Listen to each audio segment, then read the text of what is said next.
파이안 여러분 안녕하세요. 저는 이동진입니다. 이동진의 파이아키아. 오늘은 지금 이 영화 시간으로 돌아왔습니다. 가장 대규모로 많은 분들의 극장 개봉을 기다리고 있는 영화가 바로 이터널스 아닌가 싶은 생각이 있고요. 저 자신도 이 마블 영화들을 쭉 보아오면서 이터널스가 과연 어떻게 나올까에 대해서 궁금함이 있었습니다. 그러는 과정에서 이 영화를 보게 되었고요. 자, 다음 주에 개봉을 앞두고 먼저 본 입장에서 이 영화가 어떤 영화인지를 지금부터 여러분께 소개해 드리려고 합니다. 오늘 이 시간은 이 영화의 어떤 구석구석을 누비면서 그야말로 깊숙하게 들어가 있는 내용들을 파헤치는 그런 시간이라기보다는 어떻게 하면 이 영화를 보러 가실 때 더 즐겁게 보실 수 있는가라는 어떤 여러분들의 관람 경험을 확장시켜 드리는 그런 가이드 역할에 충실한 그런 리뷰를 하겠습니다. 마지막으로 한 가지는 스포일러에 관한 부분인데요. 워낙 스포일러에 또 민감하기도 하고 또 무엇보다도 이터널스라는 영화가 스포일러를 알고 가면 영화적인 재미가 많이 반감되는 게 사실입니다. 그래서 오늘은 이 영화의 후반부에 등장하는 중요 내용들은 거의 이야기하지 않을 것 같고요. 그것을 아주 간접적인 방식으로만 살짝 언급하거나 아니면 그것도 하지 않고 전반부에 집중하는 이야기로 여러분께 안내해 드리려고 합니다.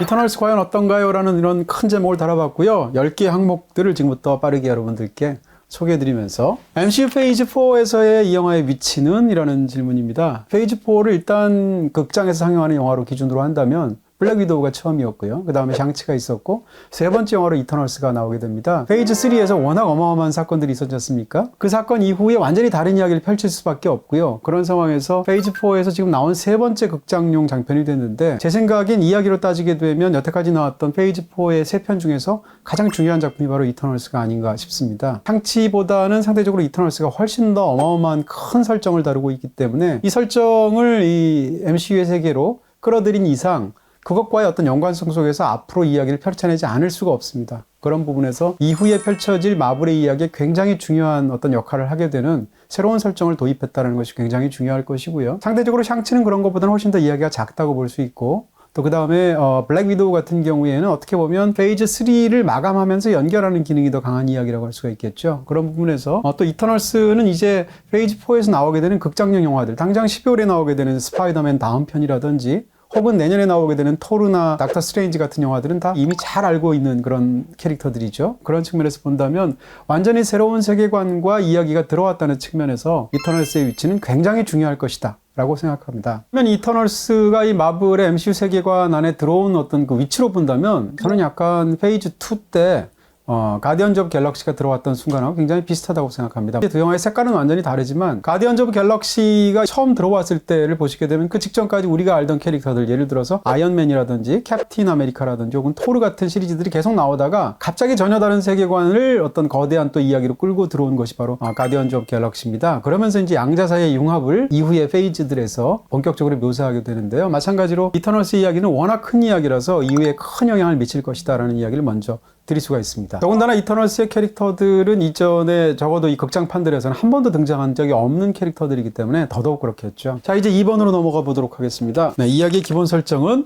이 영화는 그 이야기를 어마어마하게 넓게 펼칩니다. 인류 문명사를 포함한 우주의 창생과 우주의 유지와 혹은 우주의 파괴와 이런 것들까지 연결하는 정말 더 이상 클 수가 없는 그런 이야기들을 다루고 있고요. 그렇게 커진 이야기 자체가 오히려 구사하기가 어려운 그런 부분들도 있겠죠. 이런 것을 감안한다면 기본적으로 이 영화는 스토리텔링에 있어서 상당 부분 성공하고 있다고 저는 생각하고 있습니다. 더군다나 중요한 것은 이렇게 거대한 이야기 속에서 가장 작은 인물 하나하나의 드라마를 살려냈다는 측면들이 굉장히 중요할 것이고요. 이런 이야기 기본 설정을 여러분께 이제 설명을 드리게 됩니다. 영화가 시작하자마자 마치 스타워즈처럼 이 영화의 기본이 되는 어떤 그런 세계관을 설명하는 자막으로 시작하게 되는데요. 그 자막과 중간에 나오는 이야기가 함께 합쳐서 아주 기본적인 시작 부분에 관한 이야기만 드리면 이런 설정입니다. 셀레스티얼이라는 존재가 있죠. 말 그대로 천상의 존재라고 할 수도 있고 또 신적인 존재라고 할 수 있을 텐데 셀레스티얼들이 그러니까 우주를 어떻게 처음 작동했는지 그러다 어떻게 유지를 했는지 같은 것이 이제 초반에 자막으로 등장하게 되는데요. 그러는 과정에서 지구의 이야기가 그 사이에 끼어들게 됩니다. 영화의 초반부에 보게 되면 이터널스 10명 중에서 이 이야기의 가장 큰 중심을 이루는 인물이 이제 셰리시라는 인물인데 이 셰리시가 사귀고 있는 현재 남친이 있습니다. 데인이라는 남자친구인데 박물관에서 영화 초반에 학생들을 상대로 강의를 하는 장면들이 영화에 잠깐 나옵니다. 그 강의 내용이 뭔가 하면 최상위 포식자가 있을 때 그 어떤 문제가 있는 것인가에 대한 강의였습니다. 최상위 포식자의 문제는 포식자로서 가장 위에 위치하고 있기 때문에 이 최상위 포식자를 견제할 수단이 없다는 것이 가장 큰 문제다. 이런 강의 내용이었었거든요. 지구에서 이치적인 생명체인 인류가 발달을 해야 되는데 인류를 막는 수많은 맹수들 같은 존재들이 있게 되는 것이죠. 그러니까 그런 맹수들의 존재들을 제어하기 위해서 셀레스티얼이 사실상 보내게 되는 것이 데비언츠들입니다. 근데 데비언츠는 극 중에서 돌연변이로 묘사가 되고 있거든요. 뜻하지 않게 데비언츠들이 인간들을 공격하게 되고 그러면서 지구의 문명이 위기에 처하게 되니까 셀레스티얼의 리더라고 할 수 있는 극 중에 등장하는 아리셈이라는 어마어마한 존재가 있는데요. 아리셈이 바로 이터널스들을 지구로 파견하는 것으로서 영화가 본격적으로 시작하는 것이죠. 그러니까 이터널스가 지구에 온 목적은 인류를 위협하게 되는 데비언츠라는 말하자면 악의 존재들을 견제하고 그들에 맞서서 싸워서 인간들을 지키기 위해서 영화에 등장하는 것으로 설정이 되어 있습니다. 그렇게 처음 인류에게 도착해서 지구에서 인류를 도와주게 된 시점이 바로 BC 5000년 정도. 그러니까 영화에서는 그것이 이제 메소포타미아 문명의 초기 단계와 결합이 되어 있고요. 거기서 인류를 도와주기 시작해서 데비언츠와 싸우죠. 그러면서 이야기들이 장대하게 수천 년간 대략 한 7000년 정도 펼쳐지면서 마지막에는 영화의 핵심적인 이야기는 본격적으로 21세기 런던에서 시작하게 됩니다. 특히 이제 원작 코믹스와의 관련 속에서 영화의 내용을 추측하게 되는데요. 사실은 원작 내용하고 상당 부분 일치하는 부분들도 많지만 다른 부분들도 굉장히 많습니다. 예를 들면 영화에 등장하는 캐릭터들의 어떤 설정을 바꾸기도 합니다. 킹고라는 캐릭터가 나오게 되는데 원작 코믹스에서는 일본인으로 나오죠. 근데 여기에서는 인도인으로 바꾼다거나 혹은 원작 속에서 올림피아는 사실은 지구의 남극에 있는 것으로 되어 있거든요. 근데 이 영화에서는 올림피아라는 행성이 따로 있는 것으로 영화에서 초반에 설정되고 있습니다. 무엇보다도 중요한 것은 영화의 가장 중요한 핵심적인 설정이 원작하고 다릅니다. 근데 그것이 무엇인지를 제가 애둘러서라도 언급하면 여러분들이 아실 수가 있고 스포일러가 될 수 있기 때문에 제가 건너뛰기로 하고요. 원작을 다 아시는 분들이라 할지라도 이 영화의 후반부에서 펼쳐지는 이야기는 예측하기가 굉장히 어렵습니다. 그런 측면에서 이런 큰 이야기를 장대하기에 무엇보다도 원작과의 관련 속에서도 새롭게 끌고 간다는 측면에서 사실은 이 영화가 갖고 있는 이야기적인 큰 강점이 있겠죠. 그만큼 야심이 큰 작품이라고 할 수 있겠습니다. 네, 이제 세 번째로 넘어가 보도록 하겠습니다. 캐릭터가 10명이나 되던데, 네.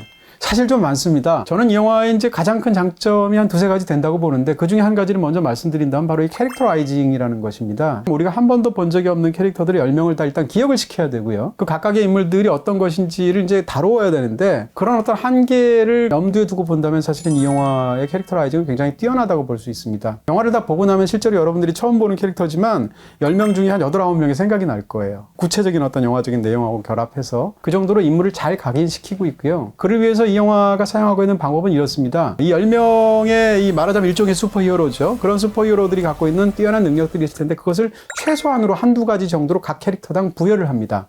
그걸 너무 많이 부여를 하게 되면 설명이 굉장히 어려워지고 시간적으로나 효율적으로 어려운 측면이 있겠죠. 그 다음에 더 중요한 것은 각각의 인물들이 갖고 있는 드라마를 최대한 짧은 시간 하서라도 강렬하고도 깊게 탐구하는 것입니다. 이 영화는 어떻게 본다면 이 각각의 캐릭터들이 10명을 다 살려내서 그 인물들이 갖고 있는 저마다의 어떤 본질적인 딜레마들이 있습니다. 그것을 가지고 이야기를 펼쳐나간다는 측면에서 어떻게 본다면 굉장히 어려운 과제였을 텐데 그 점에 관해서는 이 영화가 상당 부분 성공하고 있는 것으로 보인다. 사실상 이 영화에서 가장 큰 재미는 바로 거기에 있다. 라고 얘기할 수가 있다는 것이죠. 흥미로운 것은 이 영화의 가장 중요한 캐릭터들은 다 이터널스라는 거죠. 그러니까 물론 아리셈이라는 존재도 있고 맞서 싸우게 되는 데비언츠도 있고 인간들도 나오긴 합니다. 영화 전체를 통해서 이게 사실은 인류의 운명이 왔다 갔다 하는 정말 너무 중요한 순간인데도 불구하고 영화 속의 중요한 인간 캐릭터들은 조연급으로 두세 명 정도가 잠깐 나오는 정도입니다. 아리셈은 이야기 바깥에 어떻게 보면 텍스트 바깥에 강력한 어떤 진원으로서 작용하고 있는 것이고요. 무엇보다도 흥미로운 것은 맞서 싸우게 되는 데비언츠들인데 데비언츠들과 싸우는 이터널스가 어떤 그런 존재적인 이유를 갖고 있음에도 불구하고 그들의 캐릭터로 하나하나 만들지 않기 때문에 말하자면 맞서 싸워야 할 거대한 어떤 익명의 존재들인 것처럼 영화에서 묘사를 하고 있죠. 그렇다면 이 영화 속에서 정말 싸우는 것은 누군가라고 했을 때 바로 조직 내부, 그러니까 이터널스 내부의 싸움이 영화에서 정말 중요한 것입니다. 그런 의미에서 본다면 이 영화에 맞서 싸워야 할 표면적인 악은 얼핏 봐서는 데비언츠로 보이지만 사실은 그것이 아니라 저마다의 각자의 철학적인 입장 혹은 윤리적인 입장 혹은 저마다의 심리적인 이유 때문에 싸우거나 갈등을 빚게 되는 이터널스 조직 내부의 일들을 영화가 깊숙하게 탐구하고 있다는 것이 사실은 가장 흥미롭다는 것이죠. 그런 면에서 본다면 저는 이 모든 이야기들이 어떤 장르의 영향을 받았을까? 제가 볼 땐 스파이 장르에서 영향을 받은 것 같습니다. 조직 내로에서의 역할을 충분히 하고 있던 조직원이 느끼게 되는 어떤 갈등이라든지 혹은 성찰이라든지 이런 문제를 조직 내에서의 굉장히 복잡한 드라마를 통해서 펼쳐내는 그런 이야기로 보입니다. 그러니까 이것은 사실상 SF로 번안된 스파이 장르, 특히 이제 수정주의적인 스파이 장르의 이야기가 아닐까라는 추측을 하게 되는 것이죠. 자, 네 번째로 넘어가도록 하겠습니다. 마동석 비중은 어느 정도인가? 한국에서 가장 중요한 궁금증 중에 하나일 텐데요. 마동석 씨는 극 중에서 제가 볼 때 이터널스 순서로 보면 6번째로 나옵니다. 등장 순서로 보게 되면. 그리고 나오는 장면들의 상당 부분이 안젤리나 졸리가 연기하고 있는 테나와 함께 길가메시로서 이렇게 쌍을 이뤄서 두 사람이 같이 나오는 경우들이 극중에서 굉장히 많습니다. 저는 이제 이 영화를 보고 나서 이제 마동석 씨의 비중이 상당히 중요한데 등장 순서랑 관계없이 그리고 이야기에서도 굉장히 핵심적인 역할을 맡고 있죠. 마동석 씨를 캐스팅한 감독 자신이 마동석 씨가 갖고 있는 매력과 한국에서 어떤 위치에 있는지를 정확하게 알고 있는 것 같아요. 왜냐하면 이 영화 속에서 이제 마동석 씨가 하는 것은 한 3가지 정도의 위치가 있습니다. 첫 번째는 강력한 액션을 선보이는 천하무적 캐릭터라고 극 중에서 소개가 나오는데 그때의 강력한 액션은 주로 권투를 가지고 만든 액션입니다. 그러니까 주먹으로 한 방을 강력하게 날려서 상대방을 해치우는 것으로 이제 영화에서 특히 이제 건틀릿을 끼고 액션들이 나오게 되는데 실제로 마동석 씨가 권투를 굉장히 오래 했었고요. 또 그러면서 마동석 씨가 한국에서 했었던 형사 영화들에서 보여주온 것도 유사한 액션이라는 측면에서 이 액션의 형식도 사실은 마동석이라는 스타가 갖고 있는 측면하고 굉장히 일치한 측면이 있죠. 또 한 가지는 한국에서 마동석 씨가 약간 귀여운 캐릭터로 많은 분들이 좋아하신다는 겁니다. 마요미라는 별명으로 불릴 정도인데 바로 그렇게 마동석 씨가 거대한 체구를 가지고 어마어마한 힘을 자랑하지만 사실은 이분에게 귀여운 측면이 있잖아요. 그걸 영화에서 집중적으로 활용하고 있다는 것입니다. 예를 들어서 현재 장면에서 마동석 씨가 호주의 황야에서 처음 등장할 때 앞치마를 두르고 나옵니다. 그리고 멜빵 바지를 입고 나오고 그 다음에 뒤에 가게 되면 심지어는 젖먹이 아기가 입는 옷을 입고 나와서 사람들을 웃기게 만드는 그런 장면들도 있고요. 뭔가 중요한 이야기를 드로이그가 하고 있는데 옆에서 팔짱 끼고 졸고 있습니다. 이런 식으로 굉장히 인간적이면서도 코믹한 그런 부분들이 겸비한 캐릭터로 등장한다는 것이죠. 마지막 3번째는 마동석 씨가 맡은 길가메시라는 캐릭터에 대해서 여러분들이 집중적으로 훨씬 더 그런 어떤 역사적인 혹은 신화적인 부분을 알고 싶으시다면 저희가 한 주 전에 했었던 길가메시 그는 누구인가라는 컨텐츠를 보시면 될 것 같고요. 이 캐릭터의 이 영화 속의 이야기 속에서 핵심은 테나와의 어떤 관계 속에서 이루어집니다. 이 10명의 이터널스 중에서 안젤리나 졸리가 맡고 있는 테나는 가장 많이 흔들리는 캐릭터입니다. 근데 그 캐릭터가 흔들리는 것은 얼핏 봐서는 영화의 중반부까지는 그 캐릭터의 단점으로 보입니다.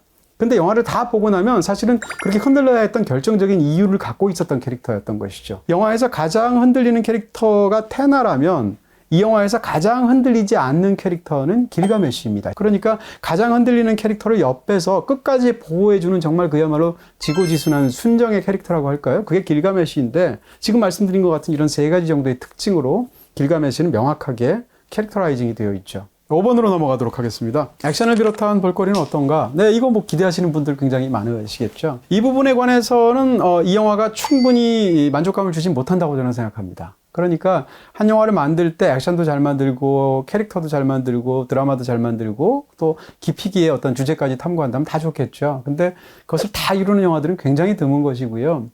이 영화는 일단 기본적으로 액션의 양이 그렇게 많지가 않습니다. 영화의 러닝타임의 상당 부분들을 10명이나 되는 각각의 캐릭터를 골라서 심층적으로 어떻게 보면 캐릭터 탐구를 하는 그런 영화라고 볼 수 있고 영화에서 벌어지는 사건 자체가 워낙 중요합니다. 그리고 워낙 거대하기 때문에 그 사건의 흐름을 따라가기에도 상당히 바쁜 영화인 것이 사실이죠. 이 영화에서 가장 흥미로운 액션은 이제 영화의 종반부에 펼쳐지게 되는데 그 장면을 제외하고 하게 되면 영화에서 펼쳐지는 액션들은 사실은 우리가 보아왔던 마블의 어떤 액션이 훌륭했던 장면들 그런 것에 비하면 상대적으로 약한 것이 사실이다. 이런 말씀 드릴 수가 있을 것 같고요. 기본적으로 이 영화 속에서 등장하는 빌런들은 이야기로만 본다면 사실은 데비언츠죠. 그러니까 맞서 싸우는 괴물들일 텐데 영화에서 형상화되는. 근데 문제는 뭔가 하면 이 데비언츠들을 아까 말씀드린 것처럼 익명의 존재로 만들 거거든요. 예를 들면 반지와 제왕에서 존재하는 예를 들면 뭐 우루크아이라든지 혹은 오크라든지 이런 존재로 만들어버리는 거거든요. 개별적인 데비언츠들은 서로 형상이 다름에도 불구하고 이들에 맞서서 이터널스가 그들을 물리치는 장면들이 나온다 할지라도 우리의 쾌감이 적어집니다. 왜냐하면 악한 존재들 각각의 하나하나의 데비언트들을 각각 그 자체로 캐릭터를 만들지 않기 때문에 그야말로 물리쳐도 아무런 상대적인 쾌감이 적은 그런 어떤 익명의 존재들로 영화가 소화하기 때문인 것입니다. 이런 영화에선 중요한 액션은 내부에서 벌어져야겠죠. 서로가 이터널스들끼리 싸우는 장면이 실제로 영화에서도 등장하기도 하는데요. 그런 부분에서 이제 모범이 되는 영화들이 있습니다. 예를 들면 엑스맨이 그랬었고요. 그리고 또 캡틴 아메리카 시리즈 중에서 시빌워가 그랬었습니다. 시빌워에 이제 공항에서 싸우게 되는 장면이 워낙 그 마블을 통틀어서도 굉장히 손꼽히는 뛰어난 액션 장면으로 유명하지 않습니까? 공항 액션 장면처럼 내부의 그 슈퍼히어로들끼리 양쪽으로 나뉘어서 격렬하게 전투를 벌이는 이런 장면들이 사실은 이 영화가 제대로 소화를 했어야 할 것입니다. 근데 이 부분에서는 이 영화가 그렇게까지 성공한 부분이 아닌 것 같다라는 생각이 들고요. 더군다나 우리는 시빌워 같은 영화를 보았기 때문에 그런 측면에서 이 영화가 액션을 다루는 방식은 상대적으로 드라마를 다루는 방식에 비해서 이 영화의 약점인 것으로 보이는 게 사실이다. 이렇게 말할 수 있겠죠. 우리가 이제 마블 영화를 상대적으로 특히 이제 DC에 비해서 더 좋아하거나 이러시는 분들도 계실 텐데 그런 분들 중에 하나는 이 마블이 갖고 있는 영화들의 어떤 센스 같은 것, 유머 같은 것 때문에 좋아하시는 분들도 많습니다. 예를 들어서 저도 가디언즈 오브 갤럭시 시리즈를 굉장히 좋아하는데 그 시리즈를 가장 좋아하는 것은 액션이 아니라 센스 때문이거든요. 유머 때문이거든요. 이 영화에도 이제 마블 특유의 유머가 등장합니다. 예를 들어서 여러분들이 이제 예고편을 통해서 보셨던 비브라늄으로 만든 줄 알고 이카리스가 이제 탁자를 내리치는데 사실은 그게 그냥 이케아의 가을 신상이었다는 것이죠. 이렇게 해서 닥터 스트레인지 같은 영화를 보시게 되면 거기서는 이제 와이파이 비밀번호로 웃기는 그런 농담 같은 것이죠. 사실은 이런 것들이 마블의 주특기 같은 농담인데요. 이런 농담들이 이 영화에서 제대로 잘 작동하고 있다고 보기가 좀 어렵습니다. 그러니까 전반적으로 이터널스에서 이제 이 영화 속에 등장하는 유머들도 있습니다. 근데 그 유머를 담당하는 캐릭터들도 있어요. 예를 들면 파스토스라든지 뭐 킹고라든지 아니면 길가메시 같은 어마어마한 그런 힘을 갖고 있지만 사실은 귀여운 캐릭터로 설정이 되어 있는 부분들이 보이는 약간의 인간적인 어떤 유머라고 할까요? 이런 부분들이 영화 속에서 많이 들어있는데 그럼에도 불구하고 굉장히 장점으로 작용하는 맹활약을 보이지는 않는 것 같고요. 오히려 그쪽보다는 이 영화에서 보여주는 것은 굉장히 근원적이면서도 비장한 어떤 원초적인 드라마로 승부하는 그런 작품이라고 말할 수 있겠죠. 자, 6번째로 넘어가도록 하겠습니다. 인류 문명과는 어떤 관계인가? 이터널스는 언제 지구로 왔는가? 영화로 보면 BC 5000년에 왔습니다. 지금으로부터 한 7000년 전쯤에 메소포타미아 지역의 강하류에서 이제 바다를 만나는 그런 지역이죠. 처음 이제 우주로부터 올림피아 행성에서 이터널스가 도착을 해서 만나게 되는 것이 영화의 사실상 첫 장면이죠. 도착하자마자 데비언츠하고 싸우게 되죠. 최초의 인류 문명이라고 말할 수 있는 메소포타미아의 지역에 결정적으로 이터널스가 도움을 주었다라는 것이 영화 속에 등장하는 셰리 시가 황금 칼로 바꾸어서 그들의 칼을 돌려주는 장면으로 묘사가 되고 있고 그로부터 이제 영화는 오프닝 크레딧이 올라가면서 저 유명한 핑크 플로이드의 타임이라는 곡이 흐르게 되죠. 그래서 그 시간 동안 인류에게 계속 문명 발달해서 도움을 주는 것이 영화에서 나옵니다. 파스토스라는 캐릭터도 등장하는데 이 파스토스 입장에서는 자기가 머릿속에서 상상으로 이렇게 해서 뭔가를 발명해요. 그게 뭔가 하면 증기기관입니다. 그래서 증기기관을 인간에게 알려주려고 합니다. 그 당시에는 인류의 문명의 발달사가 증기기관을 주면 안 되는 거거든요. 너무 초기이기 때문에. 그래서 증기기관은 안 되는 건가? 그러면 쟁기를 줘야지 해서 쟁기로 바꿔서 주는 장면이 영화에 있어요. 이럴 정도로 각각의 인류의 발달 과정에서의 결정적인 도움을 이터널스가 주는 것으로 되어 있고요. 그렇게 대략 인류 문명을 한 5가지 정도로 나눕니다. 예를 들어서 7000년 전에 등장하게 되는 메소포타미아 문명의 어떤 초기 단계가 있을 것이고요. 그 다음에 영화 속에서 등장하는 뭐 BC 한 6세기에 등장하는 바빌론이 나오게 되고 AD 5세기에 등장하게 되는 인도의 굽타 왕조가 나옵니다. 그리고 이제 영화에서 굉장히 가장 중요한 순간으로 16세기 아즈텍 문명이 멸망하는 순간, 그러니까 멕시코죠. 거기서 일이 벌쳐지게 되고, 그리고 마지막으로 20세기에 원자폭탄이 투하된 히로시마까지 이런 이야기들을 계속 현재 이야기 속에서 끼워 넣는 것이죠. 그러면서 현재 마지막에 이터널스가 다시 모여서 싸우게 되는 어떤 근거가 되는 이야기들로 이런 인류 문명의 발달사를 주마간산 엮어가는 그런 플롯을 갖고 있습니다. 바로 그렇기 때문에 어떻게 본다면 이 영화를 보시게 되면서 포레스트 검프를 보는 것 같은 그런 재미가 있고요. 포레스트 검프라는 굉장히 강력한 캐릭터가 있습니다. 근데 이 캐릭터가 우연히도 미국 역사에서 가장 중요한 순간들을 다 통과하는 거지 않습니까? 베트남전이라든지 케네디도 만나게 되고 혹은 중국과 미국이 수교하는 데도 끼어들게 되고 뭐 이런 식의 어떤 이야기들로 그는 언제나 거기 있었다라는 것으로 이제 만드는 것이 포레스트 검프를 재밌게 볼 수 있는 그런 하나의 착점일 텐데 말하자면 그런 것들을 슈퍼히어로 세계를 갖고 왔다고 볼 수 있죠. 이런 인류 문명사와 이터널스와의 관계를 교직하는 방식은 물론 실제는 그럴 리가 없었겠지만 굉장히 재미있는 그런 상상이 아닐까 싶어지기도 합니다. TV 모든 방을 가볍게 너무나 들다. BTV 에어. 이번에 7번째로 넘어가도록 하겠습니다. 조금 이야기가 깊어지는데요. 첫 장면을 눈여겨보라고. 네, 이건 뭐 제작진이 한 말이 아니고 제가 한 말인데요.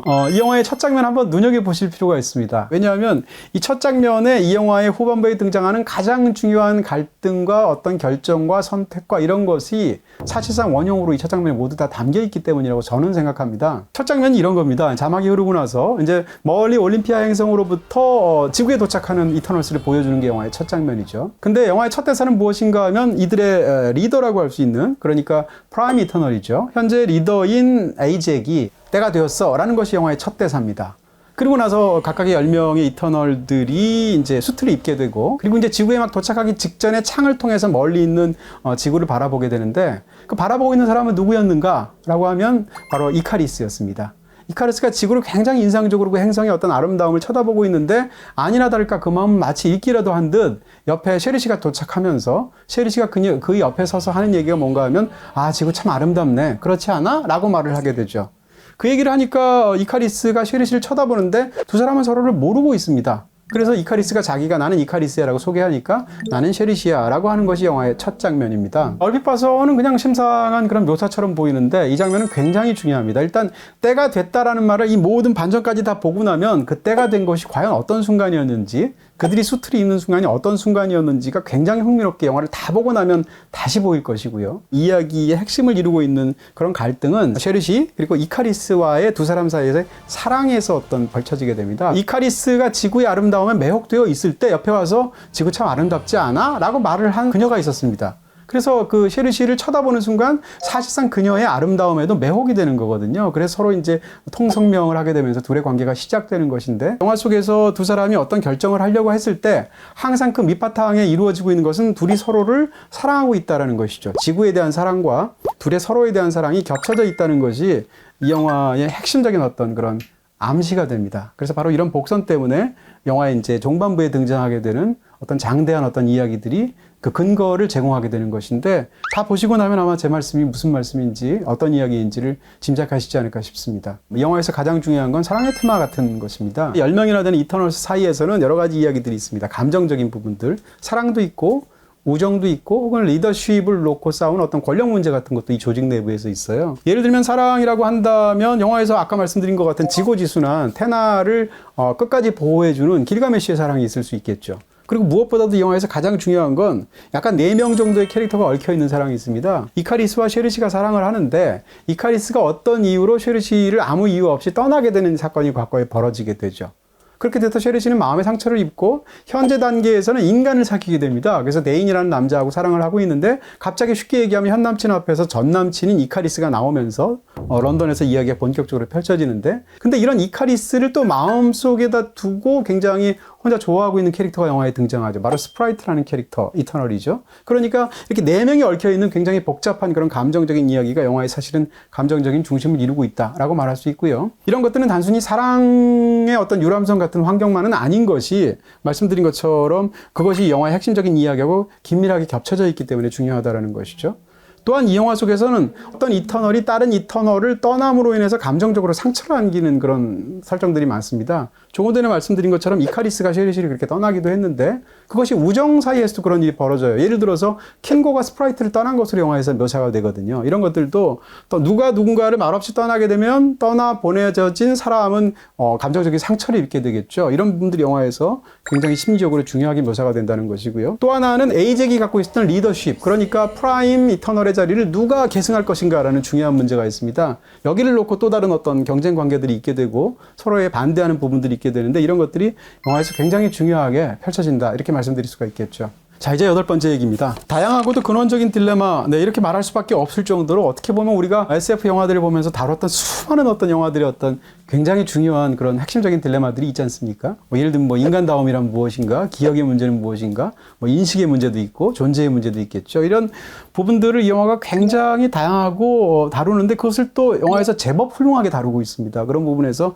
이런 부분들을 생각하면서 보셔도 영화가 좋지 않을까라는 것이고요. 핵심적인 것은 영화에 등장하는 매드 위리 현상이라는 것입니다. 기억들이 오랜 세월에 걸쳐서 퇴적이 되니까 그 억눌린 기억들 때문에 정신이 붕괴되어 버리는 현상, 그래서 극 중에 등장하는 예를 들면 가장 그 정신적으로 혼란스러운 그런 모습을 보이고 있는 것이 안젤리나 졸리가 연기하는 테나로 보이게 되는데 테나는 지금 매드비리 현상이야 라고 이카리스가 말을 하게 되죠. 그러다가 나중에는 쉐릴 씨가 겪는 일도 매드비리 현상으로 묘사하는 부분들이 있거든요.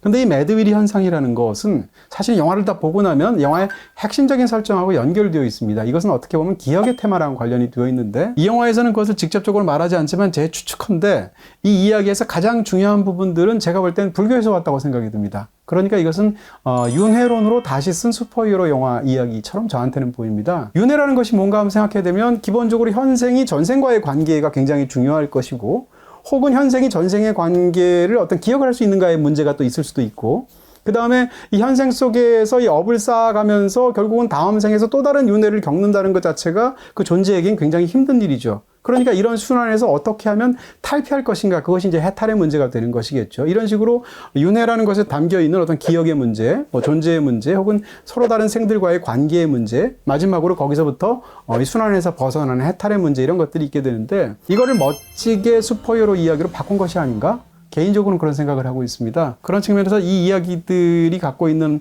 이런 근원적인 부분들은 굉장히 흥미로운 설정이 있다라고 말할 수 있겠죠. 이번에 9번째입니다. 거대 원리와 개별적 감정의 충돌이라고 했는데 굉장히 흥미롭습니다. 거대 원리를 숭상하는 존재들이 있습니다. 반면에 주변의 개별적인 어떤 생명들의 소중함이나 관계를 소중히 여기는 어떤 캐릭터들이 있어요. 이 두 가지 캐릭터들이 이 슈퍼히어로 영화들에서는 계속 맞부닥치게 됩니다. 이 영화의 핵심에서 어떤 두 캐릭터가 이런 얘기를 합니다. 내 존재의 이유는 아리셴이야 라고 말하는 이터널이 있어요. 그러니까 아리셴은 셀레스티얼로 이 모든 것들을 가능하게 했던 말하자면 신적인 존재죠. 그러니까 나의 존재의 이유는 나를 보내신 그분에게 있어 라고 생각하는 존재들이 있어요. 반면에 또 다른 이터널 중에 어떤 이터널은 뭐라고 말을 하냐면 나의 존재의 이유는 내 가족이야 라고 말하는 이터널이 있습니다. 한쪽은 거시적인 어떤 시각과 원리와 뭐 균형과 이런 걸 생각하는 캐릭터들이 있고 반면에 다른 쪽에서는 그게 문제가 아니라 지금 내 주변에 사랑하는 사람과 그들과의 곡진한 관계와 생명의 소중함과 이런 것이죠. 거대한 원리 때문에 개체를 희생시킬 수가 있는가라는 문제가 있는 것이죠. 만약에 이 원리를 잘 굴러가게 하기 위해서 부분적으로 어떤 행성 혹은 부분적으로 어떤 사람, 부분적으로 어떤 개체의 희생이 불가피하다라고 말을 할 때 그것을 용인할 것인가 라는 문제가 있겠죠. 이 두 가지로 충돌을 하게 되는데 슈퍼히어로 영화에서는 대부분 후자 편을 들고 있습니다. 감정적으로 어떻게 보면 휴머니즘이라고 볼 수 있을 텐데 그런 측면에서 이 두 가지가 충돌하는 것이 영화에서 사실은 가장 깊은 갈등의 구조를 이루고 있다는 측면에서 이런 어떤 착점들을 염두에 두시고 영화를 보아도 흥미롭지 않을까 생각이 드는 거죠. 자, 이제 10번째입니다. 클로이 자오 연출력이 제대로 발휘되었나? 네, 사실 제가 제일 궁금했던 건 바로 이거였습니다. 굉장히 아트하우스 같은 영화를 만들던 사람이 갑자기 이런 어마어마한 제작비를 들인 모든 사람들이 궁금해하고 가장 많은 관객들을 만족시켜야 할 슈퍼히어로 대작을 맡았다? 마블 영화를? 이것은 굉장히 흥미로운 일이죠. 저는 실패한 부분도 있고 성공한 부분도 있다고 생각합니다. 먼저 아쉬운 부분을 먼저 말씀을 드린다면 감독으로서 클로이 자오가 잘하는 게 뭘까? 이전의 영화들을 우리가 살펴보게 됩니다. 클로이 자오가 노매드랜드뿐만 아니라 이전 영화들도 그런데요. 비전문 배우들을 굉장히 어떤 독특한 현실적인 어떤 로케이션 속에 집어넣어서 그로부터 어떤 감정적인 진실을 만들어내는 것. 이런 거를 클로이 자오가 굉장히 잘하거든요. 근데 클로이 자오가 이 영화에서 상대해야 되는 배우들은 그냥 가장 어떻게 보면 기능적이면서 가장 프로페셔널하고 가장 특정한 순간에 거기에 맞는 연기를 해야 되는 직업 배우들이면서 스타 배우들입니다. 결과적으로 본다면 배우들을 다루는 클로이 자오의 특별한 터치가 이 영화에서 느껴지지 않습니다. 마블 영화 치고도 배우의 매력은 상대적으로 굉장히 적게 느껴지는 작품이다 이렇게 말을 할 수가 있고요. 캐릭터의 어떤 특징과 그들이 겪는 갈등과 딜레마들은 흥미롭게 느껴지지만 그 상황에서 어떤 배우가 눈에 콱 박히거나 이러지는 않습니다. 이런 것들은 사실은 배우를 다루는 클로이 자오의 방식이 이 영화에서 과연 제대로 통했는가? 라는 부분에 대해서 약간의 의문점을 가질 수밖에 없다라는 것이고요. 또 하나는 수많은 사람들을 만족시켜야 될 그런 오락물로서 이터널스가 모든 사람들이 와 정말 제대로 영화 장대하고도 엄청난 영화 그리고 액션과 모든 그런 재미가 살아있는 영화를 만들었다라고 만족스럽게 돌아가게 만들었는가? 그렇지 않을 수도 있다는 것이죠. 어떤 사람은 만족하겠지만 어떤 사람은 만족하지 않을 수도 있는 그런 굉장히 독특한 영화 우리가 마블에서도 이전에 본 적이 없는 것 같은 그것이 장점이기도 하고 단점이기도 한 영화가 바로 이터널스입니다. 그런 측면에서 아쉬운 부분들이 있다고 말씀을 드릴 수가 있고요. 또한 클로이 자오가 잘하는 것 중에 하나는 사건을 다루는 게 아니라 사건의 여파를 굉장히 잘 다루는 사람입니다. 그러니까 인물의 어떤 행동을 다루는 것이 아니라 인물의 행동에 담겨있는 마음의 풍경을 포착을 굉장히 기가 막히게 잘하는 감독이거든요.